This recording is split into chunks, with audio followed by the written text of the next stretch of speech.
Epistemology is the study of knowledge. ඒ කියන්නේ දැනුම ගැන තියෙන අධ්‍යයනය. What is called gnosis. නෝසිස් කියනව දැනුම. Gnosis is intelligence. නෝසිස් කියලා කියන්නේ මේ බුද්ධිය වගේ දෙයක්. Gnosis is science. නෝසිස් කියන්නේ විද්‍යාව. When you go to a doctor, they give you a diagnosis. වෛද්‍යවරයෙක් ළඟට ගියාම ඔවුන් දෙනවා ඩයග්නොසිස්. It's gnosis. ඒක නෝසිස්. It's supreme intelligence. ඒක ඇවිල්ලා උපරිම බුද්ධියක් වගේ දෙයක්. So you might have someone in your family that's very intelligent. ඔබගේ පවුලේ ඇති ටිකක් බුද්ධිමත් කෙනෙක් But no හොඳටම. matter how intelligent they are, එයා කොච්චර බුද්ධිමත් වුණත් that's the lowest level of knowledge. ඒක තමයි දැනුමේ පහළම මට්ටම. GNOSIS, gnosis. නෝසිස් කියනව තත්ත්වය. And to know the love of Christ, ක්‍රිස්තුස් වහන්සේගේ ප්‍රේමය දැනගන්න which passeth knowledge. ඒක දැනුම අභිභව යන එකක්. Now Paul is referring to a knowledge that passeth knowledge. පාවුල්තුමා කතා කරන්නේ දැනුම අභිභව යන්නා වූ දැනුමක් ගැන. The first one here he is referring to is gnosis. මේ පළවෙනිට කතා කරන්නේ නෝසිස් කියන තත්ත්වය. But he is referring to another knowledge that is higher than gnosis. නමුත් නෝසිස්ට වඩා ඉහළ දැනුමක් ගැන ඔහු කතා කරනවා. He is talking about ginosko. ගිනොස්කෝ කියන එකයි ඔහු කතා කරන්නේ. Ginosko is the second type of knowledge. ගිනොස්කෝ තමයි දෙවෙනි මට්ටමේ දැනුම. That you may really come to know ඔබ සැබවින්ම දැනගන්න ඕනේ. practically ප්‍රායෝගිකව through experience. අත්දැකීම් ඔස්සේ.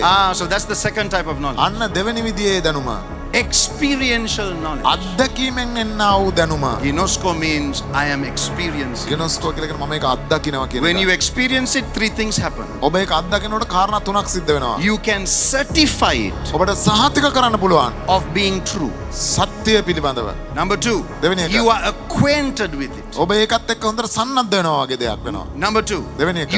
you are acquainted. ඔබ ඒකත් එක්ක සන්නද්ධලකට Ginosko is an acquaintance. ගිනොස්කෝ කියලා කියන්නේ තමත් එක්ක සම්බන්ධ වෙච්ච You දෙයක්. certify it. සහතික You කරනවා. are acquainted with ඒකත් it. එක්ක සවිබල ගන්නවා. Number three, තුන්වෙනි එක. you experience ඔබ ඒක අත්දකිනවා. that you may be filled through all your being ඔබගේ මුළු සමස්තයෙන්ම පූර්ණ වෙන පිණිස. unto all the fullness of God. දෙවියන් වහන්සේගේ සම්පූර්ණකම කෙරෙහි. What does that fullness of God mean? මොකක්ද දෙවියන් වහන්සේගේ සම්පූර්ණකම කියන්නේ?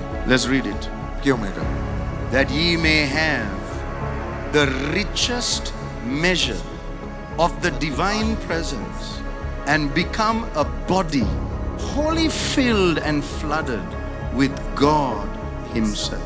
දෙවියන් වහන්සේගේ දිව්‍යමය ස්වරූපේ සම්පූර්ණ පොහොසත් නිම්මෙන් පූර්ණ වෙලා දෙවියන් වහන්සේගේම ස්වභාවයට පත්වීම. So the presence of God එහෙනම් දෙවියන් වහන්සේගේ අභිමුඛය කියන එක you can experience. ඔබට අත්දකින්න පුළුවන් දෙයක්.